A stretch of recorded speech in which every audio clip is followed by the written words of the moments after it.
Good morning, guys. It is Thursday. Thursday, December 12th, 2024. This Bathrobe business. I already drank all my coffee, but I still have the news. So I will be talking about the title story in the thumbnail today about this man right here. Let's throw it up. Oh, come on. There it is. Michael Murray about the man that crashed his car into a dealership, and I will tell you why he is actually a hero. But first, let's jump into the actual news. So today we got two sets of inflation numbers coming out. Both CPI and PPI announced. CPI was bad, PPI was worse. Annual inflation rate accelerated 2.7% in November as expected. Now, I think it's funny they're saying as expected. It doesn't matter if it's expected. It's actually accelerating once again. So the consumer price index showed a 12-month inflation rate of 2.7% after increasing 0.3% for the month. So this increase is just for the month of November. We saw an acceleration of 0.3%. Now, this is troubling because overall, we're wanting inflation to come down. At best, it has to be at 0.1% in order to bring down the amount of inflation we're having on a year-to-year basis. Excluding food and energy costs, the core CPI is at 3.3 on an annual basis. So we're at a 3.3% annual inflation rate. This is, of course, the most sympathetic argument. As we've talked about on this channel, we don't believe these numbers. A great underpinning of that is the fact that both gold and crypto are up again. So gold, let me share this tab with you. Gold has accelerated again above 2,700. Remember, we were below 26. We were below 27 in the low $2,600 range just a couple of weeks ago. Crypto again also accelerated above 100,000. So this is real inflation because these are competitive to the U.S. dollar. The CPI numbers are not, but even the RIG numbers are showing that these are bad signs overall. Now, there's also another thing to look at over here as well. Give me 1 second. Where did I see that? Actually, no. It was in the PPI. I'm sorry. So wholesale prices rose 0.4% in November. This is even more than expected. So the Dow Jones estimate was 0.2% for PPI prices. Remember, this is the producer price index. This is what it costs to produce a final stage product. So this is up 0.4%. PPI rose 3%, the biggest advance since February 2023. So overall, on an annual basis, we are also sitting at 3% inflation here. There's another little article from Axios. This one's more of a cute article, but I think it does go to the point that egg prices are up again. So egg prices, which is kind of this nice little barometer or thermometer we've been using for inflation, is up overall. So in November, it was up 8% from October, and it was up 71% on the year. So overall, we're facing very, very strong inflationary headwinds once again. The only kind of benefits of some of this stuff is that gas prices are actually dropping. So let me share with you guys that tab. So gas prices are the lowest since 2021.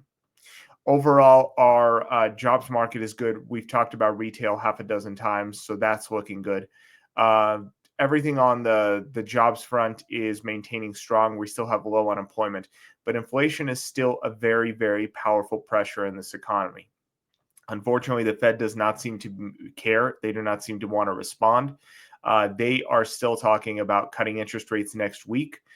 They are in a cutting cycle. They're going to keep cutting. I don't know what the target here is. There doesn't seem to be much guidance either, other than the fact that they feel they should be cutting. If you listen to most of this, the testimony of Jerome Powell, it's very unclear as to why we're cutting when inflation is still high and the economy is booming. Why are you cutting into this market? And they're just saying it's to avoid a possible slowdown. I think it's kind of crazy given all of the metrics that we're getting. We're getting very positive metrics from the standpoint of the economy and as far as jobs creation, as far as spending, the stock market itself, et cetera. But then we are having these powerful inflationary pressures and still very, very unaffordable housing, and they don't seem to care. Next story I'm going to talk about real quick, just a couple real interesting ones before I jump into the headline. Let's do this one. So U.S. finalizes more than 6.1 billion chip subsidy from Micron Technology. So this is just another thing, another story of the CHIPS Act of investing in local manufacturing of chips. The U.S. Consumer Department said Tuesday it has finalized the $6.165 billion government subsidy from Micron Strategies to produce semiconductors in New York and Idaho. The funding will support Micron's long-term plan to invest $100 billion in manufacturing in New York and $25 billion in Idaho. So overall, good story. Now, I have heard that a lot of these chips that are being fabricated domestically are not your high-end chips. These are not going to be your AI chips. Maybe, maybe not. But once you have a facility, it's always easier to retrofit it afterwards. So we'll see what that actually shows. But oh, actually, hold on. We might have breaking news.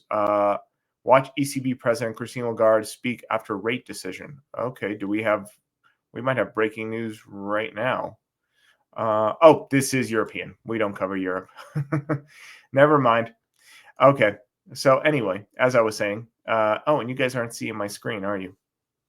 There we are. So U.S. finalizes more than 6.1 billion chip subsidy. Now you see it. So overall, we've seen a powerful investment in chip manufacturing here in the United States. Us here in Utah, we've seen that as well with Texas Instruments getting, I believe it was like an $8 billion investment from the CHIPS Act.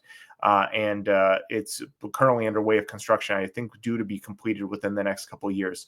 So there's powerful chip investment all across the United States. Obviously, that's good.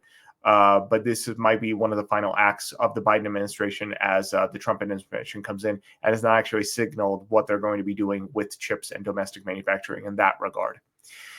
Next story I also want to share is a very interesting one. So inside Salt Lake City's booming banking industry. This is a very interesting clip. I'm not going to play it. It's only 3 minutes long. Again, the link to all my video, all the news stories I cover in the description below. I do recommend you check it out. So essentially, it's saying that in Utah, we have a booming banking sector. And those that work here in Utah in the banking sector know that as well. We have the second largest Goldman Sachs, I think, outside of New York, here in the United States. We have Merrill Lynch, we have TD Ameritrade, we have a lot of banking sectors here. But one thing I have never heard of was industrial banking. So industrial banking is non-financial institutions that own banks. So a great example of this is like BMW, a dealership, a manufacturing bank, things like that. Banks that aren't lending directly to consumers, but are, well, I shouldn't say not lending directly to consumers, but aren't carrying balances. They're mostly financing companies. And apparently Utah has the most. In this article, it talks about how, let's see, Utah is home to industrial banks with 15 of the nation's 23 banks located in the Salt Lake County. So we have a vast majority. There's only 23 industrial banks in the United States. We have 15 of them. And most of them are just located in Salt Lake County proper. So it's the highly specialized banks control over $200 billion in assets within Utah, representing 20% of the state's total financial assets. So it's massive. I just think that's great news for the state. I knew that we were a financial powerhouse. I just didn't realize how much we are. Especially, I believe that this is going to be a sector that's going to be growing, seeing as how we're seeing strong consumer sentiment and we're seeing growth in domestic manufacturing as well. A lot of these industrial banks are probably going to reap the benefits of that. Last story I'm going to cover, actually, I'm going to jump into the headline story. Let's jump into it because it's a fun story. Okay, so I'm going to play this video first. So for those that have not seen this video yet, I don't know if you've had to be living under a rock because it was everywhere yesterday, but I'm going to play the full video. It's only 10 seconds long.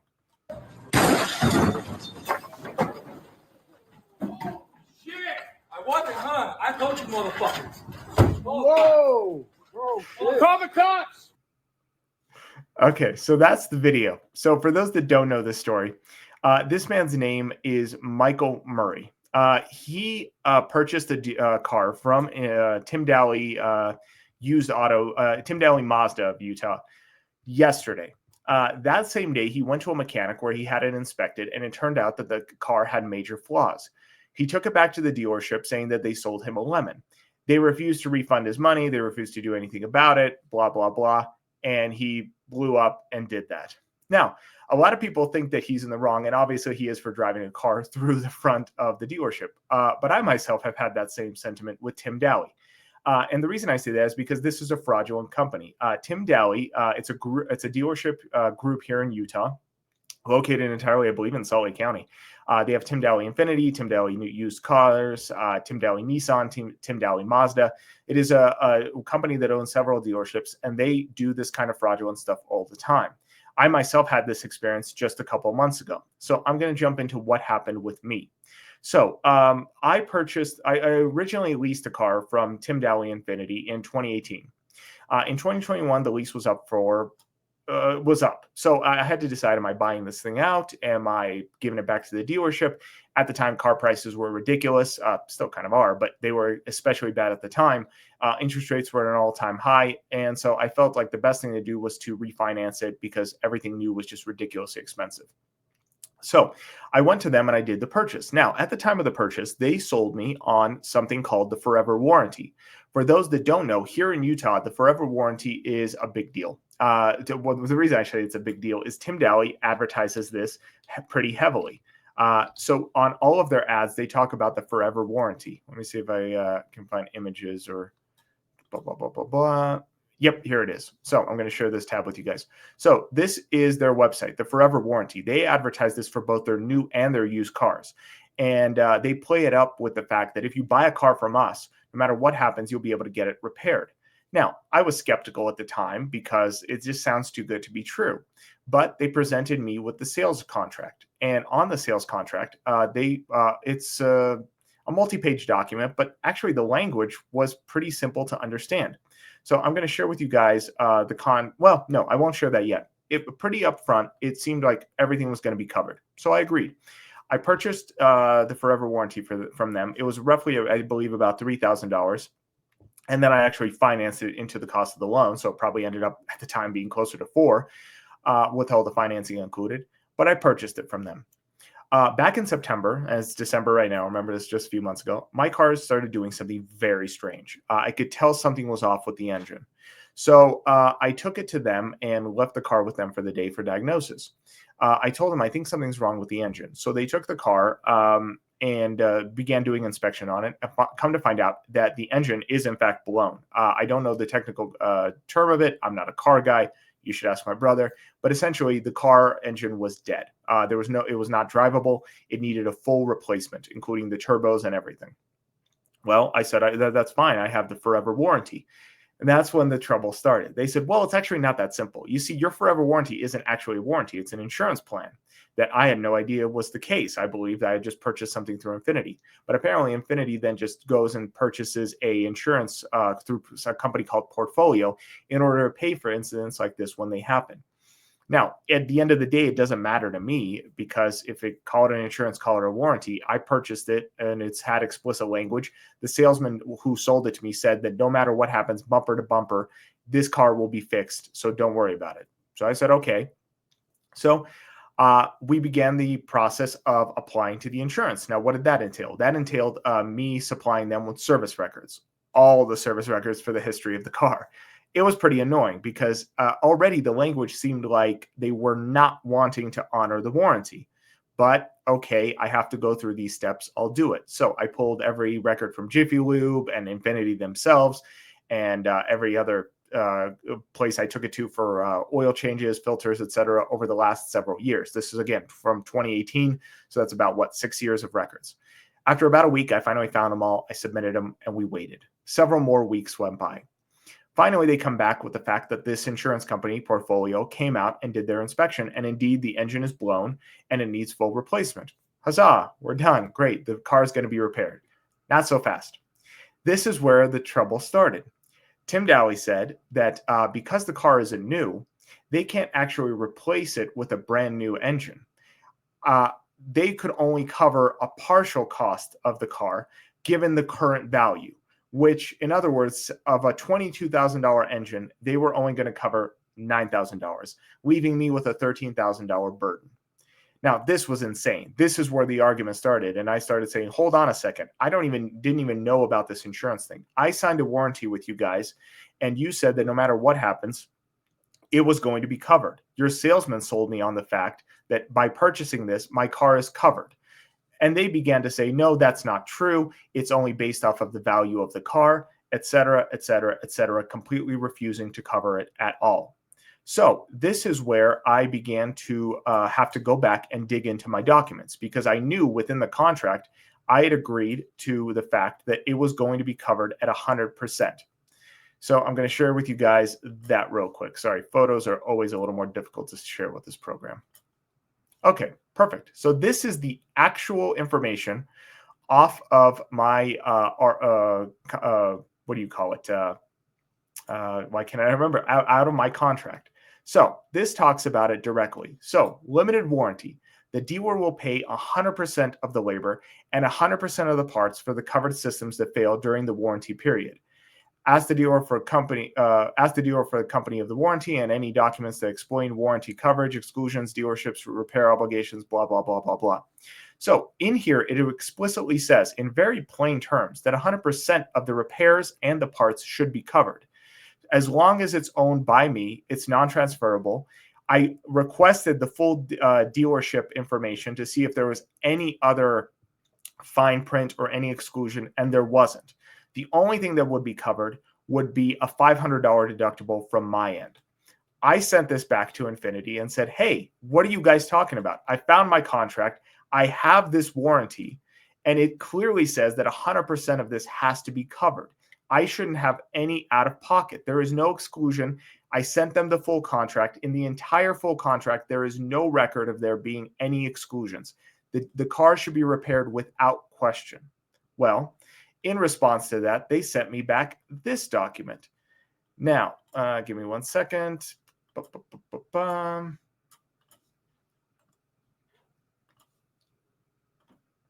They sent me back this document. Now, without going too far into the detail, this document says that there is a limitation, and it's exactly what they said, that it's only based off of the cost of the car at the time of repair. So if your car is only worth $15,000, they only pay a percentage of it. If your car is only worth $5,000, they only pay a percentage of it. Now, interestingly enough, you'll notice that while this contract has all of my information, it does not actually have my signature, because I never signed this contract. I never saw this contract. This contract is something that they're slipping in, and they're calling this their financial policy. So regardless of what the documents I had, they are not willing to repair it, because this is their company policy right here. A document that they did not make known to me, that does not have my signature, and was not in my purchase agreement at all. So this continued for another, almost month and a half of fighting and fighting and fighting, where I knew I didn't owe anything because my contract showed that I didn't owe anything, but they were still refusing to repair. Long story short, I was able to negotiate it down because I threatened to sue, et cetera, et cetera. I negotiated it down to about $4,200, $4,700 out the door with all the taxes, et cetera, et cetera. I accepted that because also, again, $500 of it is the deductible. So it really was coming out to $37, because if I go to lawsuit, it's probably going to cost me just as much to do with a lawyer. And I didn't really want to go through that hassle. I needed to get the car back anyway. So I agreed to it. They did the repair. And in fact, I just got this car back less than a week ago. It hasn't even been a week since I've been driving it. I picked it up last Saturday. So why this relates to our friend Michael Murray? It's because I completely believe that they did the exact same thing with him. Tim Daly does this bait and switch where they tell you one thing and it ends up being another. I am 100% convinced that they sold him a lemon. They hid defects and flaws. They probably hid something in the fine print, or maybe even didn't hide something in the fine print, like with me. In all of the fine print, there is nothing hidden in my contract. I read through that thing. Even they admitted to the fact that it doesn't say that in my contract. They presented me with an outside document. So they probably did the same thing with him. They presented him with a lemon, sold him a car under false pretenses, and when he tried to get it back, they refused to do anything, including probably the repairs that the car needed. I have no doubt about that. So if anyone knows Michael Murray, I am happy to donate to his legal fund because these guys need to be put back into their place. This is Tim Daly Infinity in Utah. They are a fraudulent corporation, and they need to be held to account. So this man is a hero. He is a Robin Hood. I applaud him. Thank God nobody was hurt, of course, but he is awesome. So shout out to Michael Murray. You rock. That's pretty much it. That's the video of the day. So I'll see you guys back here tomorrow. I hope you have a productive day. Don't let the bastards keep you down, and I'll see you in the morning.